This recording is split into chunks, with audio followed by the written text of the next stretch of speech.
Hello aspirants, welcome to GS in 71st BPSC mains preparation series में आपका स्वागत है। और आज हम लोग हिस्ट्री का 5वां लेक्चर लेके हम लोग बात करेंगे। आज हम लोग शुरुआत करेंगे ट्राइबल रिवोल्ट्स से। ट्राइबल रिवोल्ट्स बेसिकली दो ट्राइबल रिवोल्ट मेंस के लिए ज़रूरी है। एक है संथल रिवोल्ट और दूसरा है मुंडा रिवोल्ट। ठीक है, तो आज का लेक्चर हमारा संथल रिवोल्ट पे रहेगा। संथल बेसिकली जो है ना, ये राजमहल हिल में रहने वाले ट्राइबल लोग थे जो 1855-56 में ब्रिटिश के अगेंस्ट में रिवोल्ट करते हैं, आउटसाइडर्स के अगेंस्ट में रिवोल्ट करते हैं। सबसे पहले बार ट्राइबल्स के बारे में हम बोलेंगे अगर, तो ये ट्राइबल्स को आदिवासी बोलते हैं। ठक्कर बापा इनने पहली बार जो है ट्राइबल लोगों को आदिवासी कहना शुरू किया था। ठीक है, बेसिकली ये लोग कौन होते हैं? जो फॉरेस्ट में, जंगलों में और पहाड़ी इलाका में रहते थे, शिफ्टिंग कल्टीवेशन करते थे, हंटिंग और गैदरिंग करते थे। इनका अपना सोशल, इकोनॉमिक और पॉलिटिकल सिस्टम्स होता था जो कि आउटसाइड वर्ल्ड से, आउटसाइड कंट्रोल से ये लोग अलग रहते थे। मगर क्या हुआ, ब्रिटिश आए और इनका एक्सप्लॉयटेशन शुरू हुआ। इनके लैंड उनके हाथों से जाने लगे। रेवेन्यू पॉलिसीज़ ब्रिटिश की बहुत ख़तरनाक होती थी, बहुत एक्सप्लॉयटेटिव होती थी। तो इनका पूरी तरह से लैंड तो चला ही गया और ट्रेडिशनल लाइफ भी इनका डिसरप्ट हो जाता है, जिसकी वजह से ये लोग रिवोल्ट करते हैं। और उसी रिवोल्ट को बोलते हैं हम लोग संथल रिबेलियन 1855 एंड 56। ये पहला रिवोल्ट था जिसने स्वराज का कॉल किया था, सेल्फ रूल। तो स्वराज का अगर बोले हम लोग, फर्स्ट रिवोल्ट इंडियन फ्रीडम में जिसने स्वराज की बात की थी वो था संथल रिबेलियन। तो संथल रिबेलियन को हम लोग फर्स्ट वॉर ऑफ इंडिपेंडेंस भी बोलते हैं इसी वजह से। Against British rule started on 30 जून 1855 और शुरू हुआ था ये भोगनाडी विलेज से। लोकेशंस कहाँ कहाँ पे संथल रिवोल्ट हुए थे? भोगनाडी, कटिया, सिंहभूम, मनभूम, बराभूम, बनकुरा, हजारीबाग, मिदनापुर। और इनमें लीडर्स थे, इंपॉर्टेंट लीडर्स का भी हम लोग नाम लिखेंगे। सिद्धू मुर्मू, कान्हू मुर्मू, भैरव मुर्मू, चांद मुर्मू। इनकी बहनें थीं फूलो एंड जानो। फूलो जानो का भी डेथ होता है ना, बहुत फेयर्सली लोग लड़ाई करती हैं। और मोर देन 10,000 संथल्स इसमें शहीद होते हैं इस लड़ाई में। तो बेसिकली इनकी लड़ाई क्या थी कि बाहर के आउटसाइडर्स को लोग पहली बात तो दिकूज बोलते हैं। दिकूज मतलब फॉरेनर्स है ना। फॉरेनर्स, अभी का जो फॉरेनर टर्म है, जैसे कि नेशनल एक बाउंड्री है हमारा, उसके बाहर के जो लोग हैं उसको फॉरेनर बोलते हैं। उस टाइम पे क्या होता था, एक सोसाइटी के बाहर या एक विलेज के बाहर भी अगर कोई दूसरे हैं जिनसे हमारा कोई कॉमनलिटी ना है, उसको हम लोग फॉरेनर बोलते थे, है ना। तो ट्राइबल लोग उसको डिकूज बोलते थे। ये संथल रीजन का ही है ना, झारखंड का एरिया है ना। संथल परगना, यहाँ पे दुमका, पाकुर, साहेबगंज, गोड्डा, देवघर, इस एरिया में ही मेनली ये रिवोल्ट बोलते हैं। ठीक है, बैकग्राउंड की बात करें अगर हम लोग संथल रिवोल्ट का, तो संथल्स बेसिकली बिहार बंगाल बॉर्डर में रहते थे। सिंहभूम, मनभूम, बराभूम, हजारीबाग, बंकुरा, मिदनापुर। मगर 1764 में बक्सर की लड़ाई होती है और 1765 में ट्रीटी ऑफ इलाहाबाद के ज़रिए शाह आलम सेकंड ने दीवानी राइट्स बंगाल, बिहार और उड़ीसा का ब्रिटिश को दे दिया, ईस्ट इंडिया कंपनी को। और फिर लॉर्ड कॉर्नवालिस ने परमानेंट सेटलमेंट लागू किया, जिससे संथल्स के लाइफ पूरी तरह से डिवास्टेटेड हो गए। उनको उनकी ज़मीन से निकाला गया, डिस्पोज्ड ऑफ लैंड। तो संथल्स क्या किए, वहाँ से हट के लोग राजमहल हिल वाले एरिया में आ जाते हैं और वहाँ पे फॉरेस्ट क्लियर करके वहाँ पे सेटल हो जाते हैं। और उसी रीजन को हम लोग बोलते हैं दामने। जो दामने को है ना, साहेबगंज, गोड्डा और पाकुर डिस्ट्रिक्ट है झारखंड में, यही एरिया है, दामने को बोलते हैं इसको। ठीक है, तो यहाँ पे आके बसते हैं। मगर यहाँ पे भी इनका पीछा नहीं छूटता है। ज़मींदारी सिस्टम, मनी लेंडर्स भी आ जाते हैं, महाजन जिनको बोलते हैं, ट्रेडर्स और कॉलोनियल ऑफिसर्स, जिनको सबको दिकूज बोलते थे। ये लोग भी इस रीजन में आते हैं और इनका एक्सप्लॉयटेशन शुरू हो जाता है फिर से, जो कि अनबियरेबल लेवल्स तक पहुंच जाता है और रिवोल्ट आउटब्रेक हो जाएगी। तो मेनली आउटब्रेक ऑफ रिवोल्ट की बात करें अगर हम लोग, तो 30 जून 1855 को सिद्धू और कान्हू मुर्मू अपने भाई चांद भैरव के साथ 10,000 संथल्स को 400 विलेजेस से बुलाए थे और सबको इकट्ठा किया था भोगनाडी विलेज में या भगनाडी विलेज। ठीक है, और उनको बताया कि ठाकुर बोगा सिद्धू के सपने में आए थे और बोले कि संथल्स को अपने आज़ादी के लिए लड़ना चाहिए, स्वराज के लिए लड़ना चाहिए, सेल्फ रूल के लिए लड़ना चाहिए। और इन लोगों ने स्वराज का ओथ लिया। करीबन इसके बाद 60,000 संथल्स इनका साथ देने लगते हैं। क्या करते हैं? लैंडलॉर्ड्स पे अटैक करते हैं, मनी लेंडर्स पे अटैक करते हैं, ठीक है, ब्रिटिश ऑफिसर्स को अटैक करते हैं और कोर्ट डॉक्यूमेंट्स को जला देते हैं। ट्रांसपोर्ट सिस्टम पूरा डिसरप्ट कर देता है, जो कि जितना भी ब्रिटिश अथॉरिटी का सिंबल था या एक्सप्लॉयटेशन सिंबल था बाहर के, सारे अथॉरिटीज़ को डिस्ट्रॉय करने लगते हैं। ये पूरा रिवोल्ट दामन-ए-कोह रीजन में पूरा फैल जाता है और बेसिकली अगर बोले तो नॉर्थ तक गंगा तक पहुंच जाता है और साउथ में रानीगंज कोल फील्ड है ना रानीगंज का, वहाँ तक पहुँच जाता है। और ये कहलगांव तक, कहलगांव में, और ईस्ट तक राजमहल हिल तक।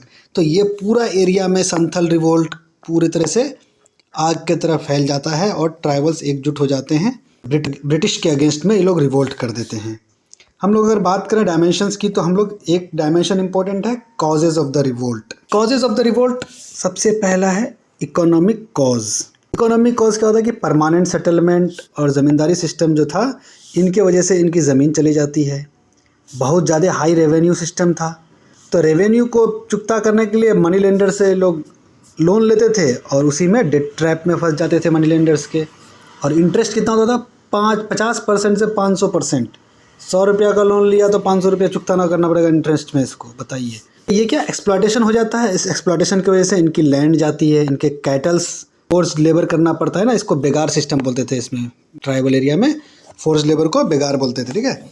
और इनके फॉरेस्ट राइट्स तक इनके छिन जाते हैं। ट्राइबल्स का मेन सारा चीज़ फॉरेस्ट में होता है और उनके फॉरेस्ट राइट भी उनसे छिन जाते हैं। क्यों? क्योंकि ब्रिटिश ने नए फॉरेस्ट लॉज लागू किए थे। 1855 में एक फॉरेस्ट लॉ आया था, ठीक। कॉजेज में पहला इकोनॉमिक कॉज। इकोनॉमिक कॉज में हम लोग लिखेंगे loss of land due to permanent settlement, harsh land revenue, है ना, फॉल इन डेट ट्रैप्स, है ना, एक्सप्लॉयटेशन कैसे हुआ, scissor of land, cattle and force labour and denial of forest rights.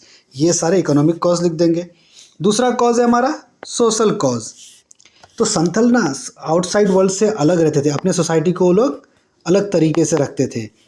तो मगर क्या हुआ, बाहर के लोगों के आने से, डिकूज के आने से इनका संथल का सोशल फैब्रिक पूरी तरह से डिसरप्ट हो जाता है। इनका कस्टम, ट्राइबल्स कस्टम्स और ट्रेडिशंस, ये पूरी तरह से उनको जो है ना नीचा दिखाते हैं। जैसे ब्रिटिशर्स जो है इंडियन कस्टम्स को नीचा दिखाते थे, उसी तरह बाहर के जितने लोग थे, चाहे इंडियन सी क्यों ना हो या ब्रिटिश हो, ट्राइबल्स को नीचा दिखाते थे ना। आज भी बोलते हैं ना आदि मानव है वो लोग, आदिवासी, है ना, कि वो लोग को सही से रहने नहीं आता है, ये बात बोलते थे। तो उनके कस्टम्स को बेसिकली रिडिक्यूल किया जाता था। तो सोशल कॉज में लिखेंगे हम लोग कि disruption of Santhal harmonious social fabric by डिकूज, tribal customs and traditions were ridiculed. तीसरा कॉज है रिलीजियस कॉज। होता क्या है, 1813 में चार्टर एक्ट आता है। इसके तहत क्रिश्चियन मिशनरीज को अलाउ करते हैं कि इंडिया में आके वो अपनी क्रिश्चियनिटी को प्रोपगेट कर सकते हैं। उसी के तहत क्रिश्चियन मिशनरीज अपना काम करते हैं और ट्राइबल एरिया में इन लोगों का इंटरफेरेंस बढ़ने लगता है और यहाँ पे कन्वर्जन शुरू हो जाता है। तो जिससे क्या होता है, इन लोगों का अपना रिलीजियस फैब्रिक वो कमज़ोर होने लगता है। उनको डर होता है कि पूरा कन्वर्जन हो रहा है, फोर्स कन्वर्जन हो रहा है, ठीक है। तो एक रिलीजियस कॉज ये भी बनता है रिवोल्ट का, कि interference of tribal faiths bye Christian missionaries and forced convergence. होता है पॉलिटिकल कॉज, बहुत इंपॉर्टेंट है, सबसे इंपॉर्टेंट है। बेसिकली जो है ना, ट्राइबल एरिया में एक परहा पंचायत चलता है और एक मांझी सिस्टम चलता है। परहा पंचायत क्या होता है, ये ग्रुप ऑफ विलेजेस का एक काउंसिल होता है, ठीक है। ग्रुप ऑफ विलेजेस का काउंसिल होता है, जो काउंसिल के तहत पूरा गवर्नेंस सिस्टम उस एरिया का चलता है, ट्राइबल एरिया का। और मांझी सिस्टम, इसमें विलेज काउंसिल होते हैं। विलेज लेवल पे काउंसिल बनता है और उसको विलेज हेडमैन हेड करता है और वो विलेज लेवल पे गवर्नेंस चलता है। तो लोकल लेवल पे मांझी सिस्टम विलेज लेवल पे था और ग्रुप ऑफ विलेज पे परहा पंचायत था, एडमिनिस्ट्रेशन गवर्नेंस सिस्टम इन लोगों का। तो ये इन लोगों का लोकल गवर्नेंस सिस्टम था। मगर ब्रिटिश के आने से क्या होता है, इनके गवर्नेंस सिस्टम को कमज़ोर किया जाता है, बेसिकली हटाया जाता है ना। ब्रिटिश अपने कानून लागू करते हैं और पुलिस स्टेशंस, मिलिट्री कैंटोनमेंट्स, इनको अपने ट्राइबल एरियाज़ में बनाने लगते हैं ये लोग। तो इनकी जो पुलिसिंग राइट्स थी, गवर्नेंस राइटिंग थी, सारे राइट्स इनके ख़त्म हो जाते हैं यहाँ के विलेज हेडमैन्स के, विलेज है ना काउंसिल हेडमैन्स के। तो ये पॉलिटिकल कॉज बन जाता है। तो पॉलिटिकल कॉज में हम लोग लिखेंगे कि encroachment of traditional Parha panchayat and Manjhi system. दूसरा, पुलिस स्टेशन और मिलिट्री कैंटोनमेंट्स का इस्टेब्लिशमेंट इन ट्राइबल एरियाज। पांचवा कॉज है हमारा एडमिनिस्ट्रेटिव कॉजेज। क्या होता था कि ये जो डिकूज जितने इनको एक्सप्लॉइट करते थे, तो अगर कुछ एक्सप्लॉइटेशन होता तो आप किसके पास जाइएगा? अगर रूल है ब्रिटिश का, है ना, पुलिस है, कोर्ट है, तो कोर्ट के पास जाएंगे, पुलिस के पास जाएंगे शिकायत करने। मगर क्या हो रहा था कि पुलिस, कोर्ट और रेवेन्यू ऑफिशियल सब एक साथ रहते थे, डिकूज के साथ मिलके इन्हीं को उल्टा गरियाते थे।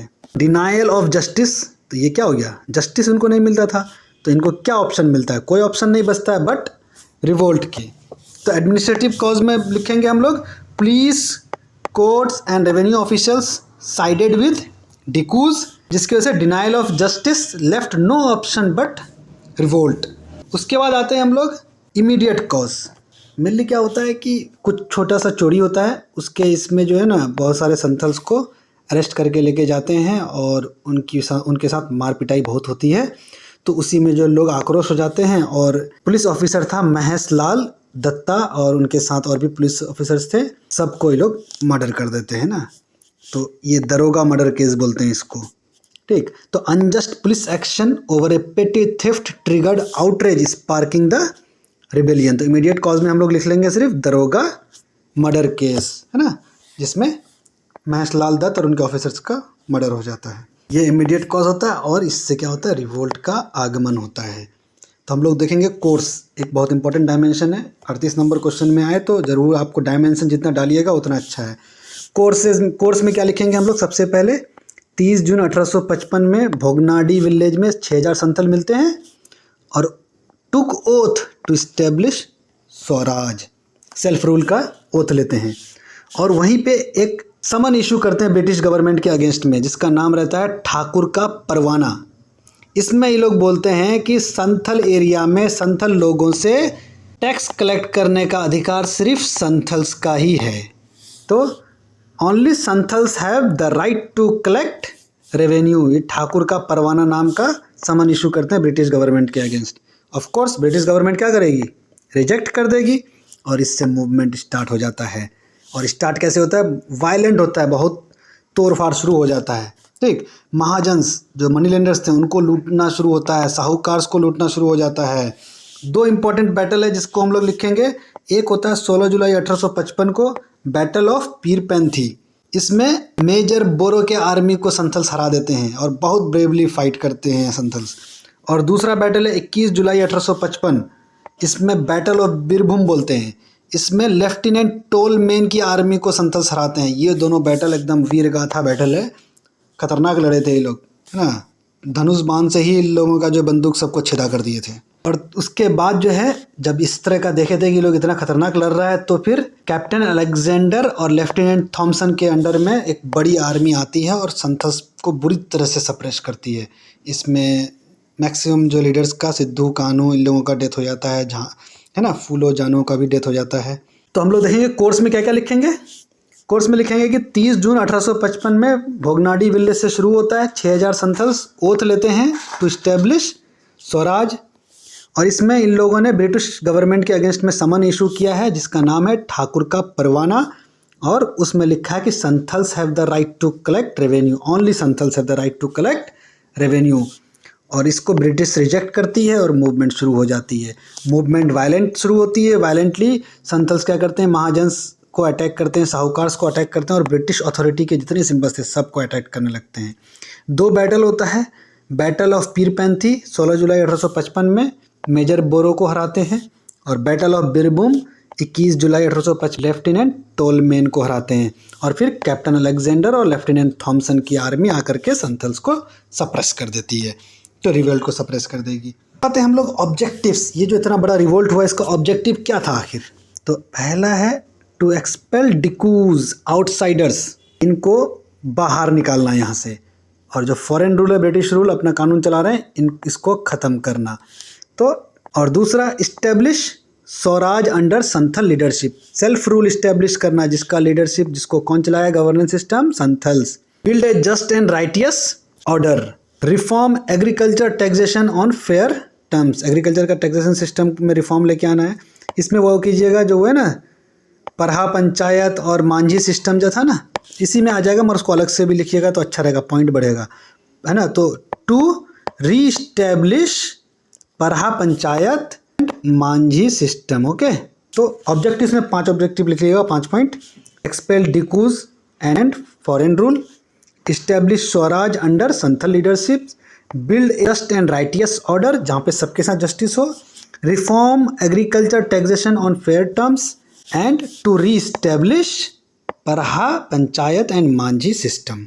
ओके, नेचर एक डायमेंशन है कि रिवोल्ट का नेचर कैसा था, किस तरह का था ये रिवोल्ट। सबसे पहली बात आर्म ट्राइबल रिवोल्ट था, है ना, violent in nature.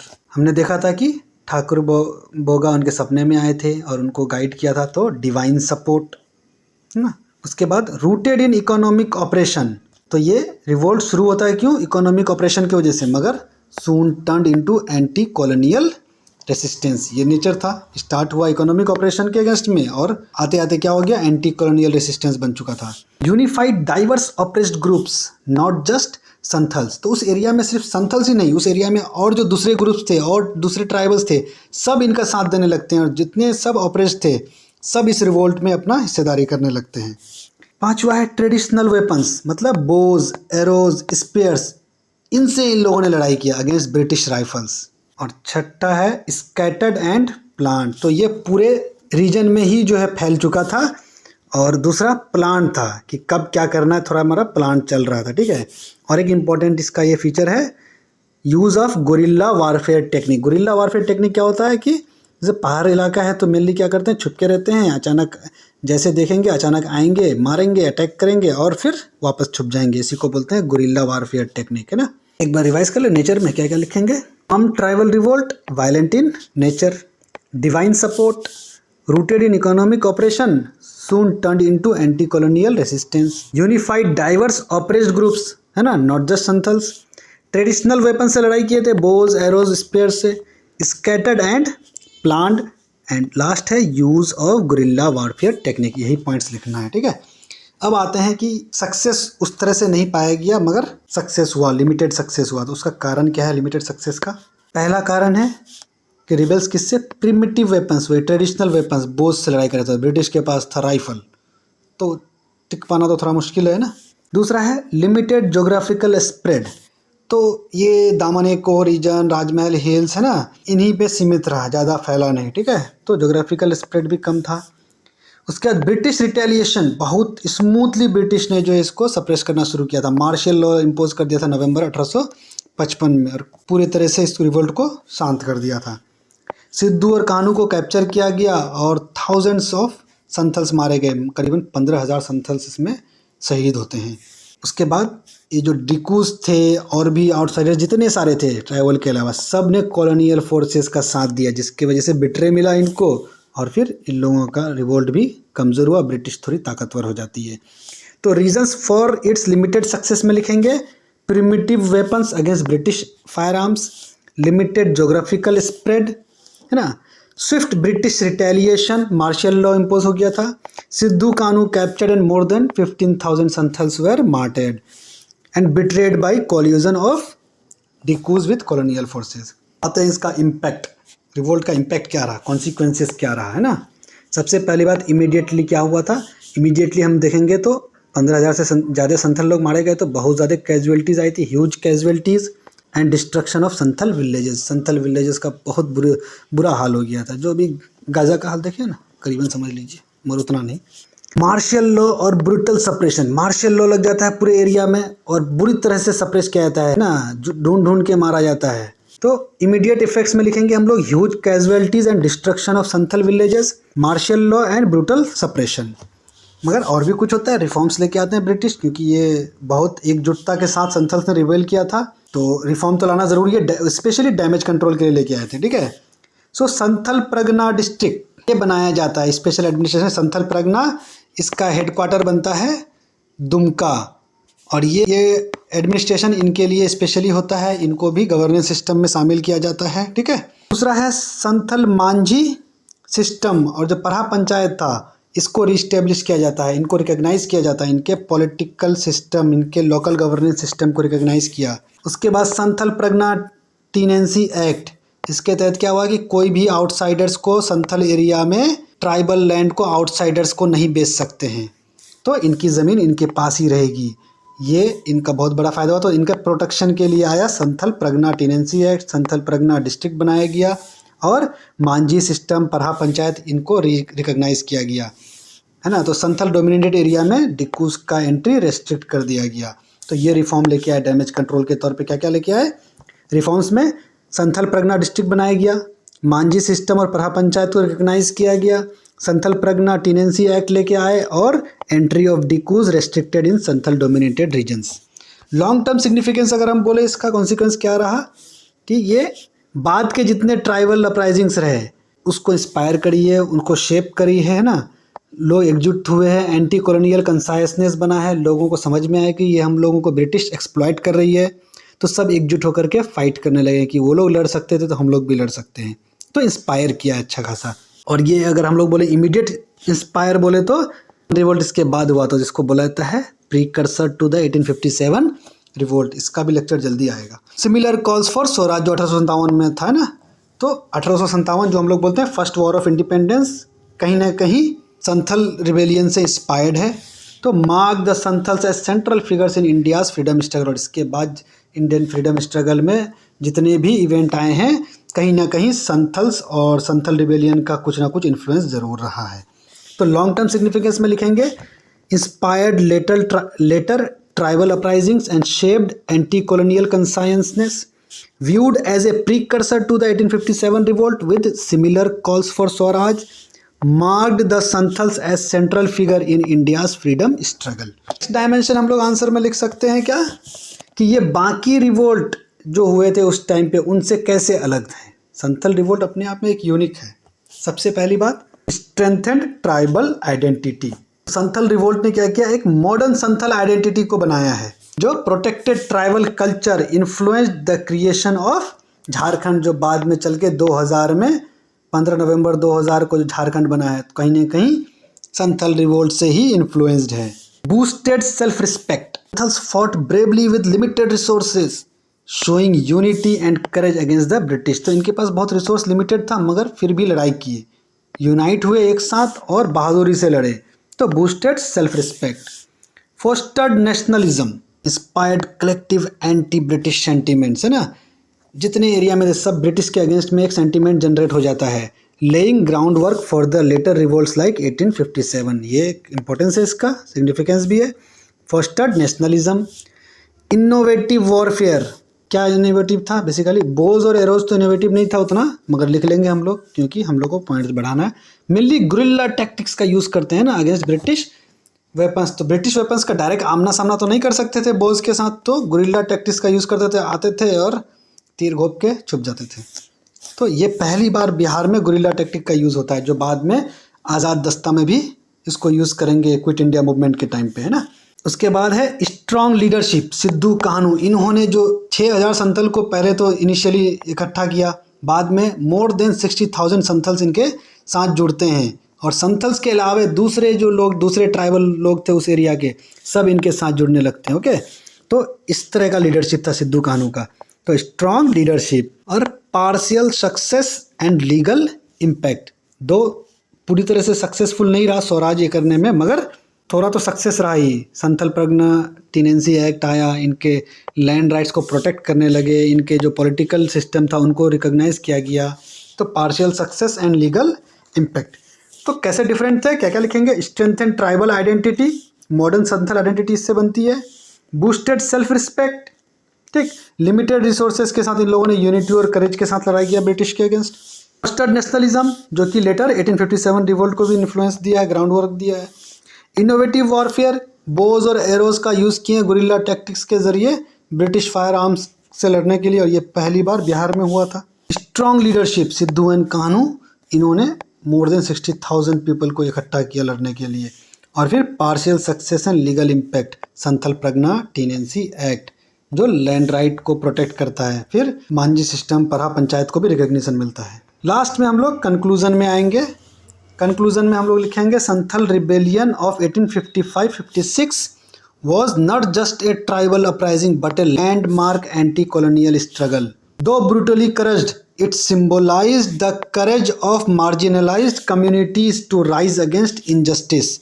The revolt forced colonial authorities to acknowledge tribal grievances, sowed the seeds of organized resistance that echoed in 1857 and beyond. It remains a reminder that India's freedom struggle was not only in cities and courts but also in forest and hills. तो हमारा freedom struggle सिर्फ cities और courts में जो हम लोग बोलते हैं ना काले कोट वाले लड़े थे मैक्सिमम, बल्कि फॉरेस्ट और हिल्स में भी लड़ाई हुई थी।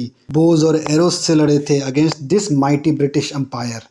तो ये एक तो Santhal revolt was not just a fight for land, it was a fight for freedom, identity and justice. The courage of Sidhu and Kanhu Murmu remains an inspiration even today. तो ये हमारा संथल रिवोल्ट खत्म होता है दोस्तों। तो लेक्चर अच्छा लगे please like share and subscribe our channel. फिर आते हैं हम लोग अगला लेक्चर लेकर के। Thank you. जय हिंद जय बिहार।